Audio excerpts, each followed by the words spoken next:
Une fois de plus, Donald Trump change son fusil d'épaule.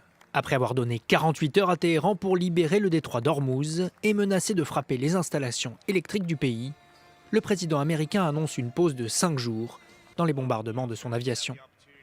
Il se pose en maître du calendrier et dit négocier avec la République islamique.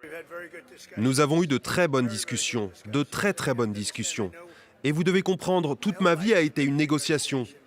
Mais avec l'Iran, cela fait longtemps que nous négocions. Et cette fois-ci, ils sont sérieux. Et c'est uniquement grâce à l'excellent travail accompli par nos forces armées qu'ils sont sérieux. Le président affirme que la République islamique serait prête à renoncer à la bombe atomique, à cesser l'enrichissement de son uranium et à remettre ses stocks existants. La réduction de son programme balistique serait aussi sur la table. Donald Trump évoque également un contrôle conjoint du détroit d'Ormuz et du pétrole iranien, avec, je cite, « n'importe quel ayatollah ».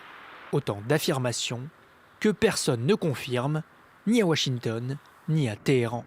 L'Égypte, la Turquie et le Pakistan serviraient en revanche d'intermédiaires entre les deux capitales depuis ce week-end, via le ministre des Affaires étrangères, Abbas Araghchi.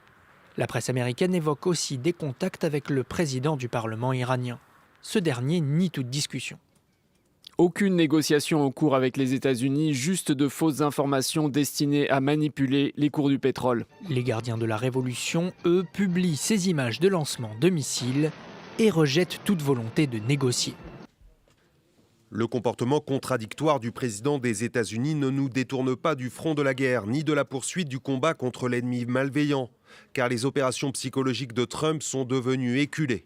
Négociation ou pas, ce mardi, des missiles et des drones iraniens ont visé Israël, le Koweït, l'Arabie saoudite et les Émirats arabes unis.